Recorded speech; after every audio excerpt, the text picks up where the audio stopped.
In the hills, up the street, down the valley, by the sea, palaces and high streets, countrysides and SCZs. We've been here, we've been there, Veka's been just everywhere.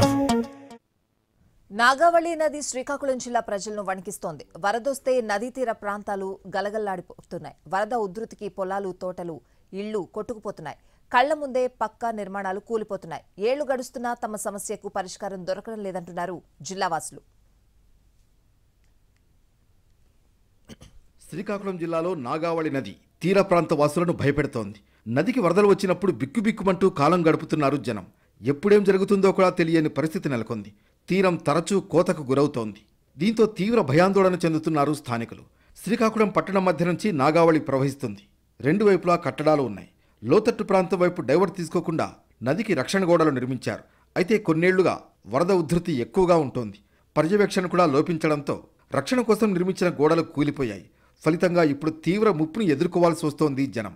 ప్రస్తుతం ఒడ్డు కోతకు గురవడం, వరద ప్రవాహం ఇళ్లకు దగ్గరగా రావడంతో అవస్థలు పడుతున్నారు జనం. మా నియోజకవర్గంలో ఉన్న నారాయణపురం ఆనకట్టులో వర్షాకాలంలో చాలా ఇబ్బందిగా ఉంది. దీనివల్ల కరకట్టలు నిర్మించవలసిందిగా కోరుతున్నాం. నాగావళి నది శ్రీకాకుళం జిల్లాలో సుమారు 110 కిలోమీటర్ల మేర ప్రవహిస్తుంది. నాగావళి ఉగ్రరూపం దాల్చిన సమయంలో 1,70,000 క్యూసెక్కుల వరద నీరు ప్రవహిస్తుంది. నదీ తీరమే కాకుండా చుట్టుపక్కల గ్రామాలు, పంట పొలాలు ముంపునకు గురవుతాయి.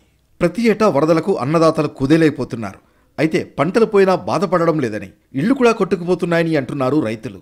నీటి నిల్వ కోసం డైక్ నిర్మించడంతో నాగావళి డైవర్ట్ అవుతోంది. ఫలితంగా తీరం పెద్ద ఎత్తున కోతకు గురవుతోంది.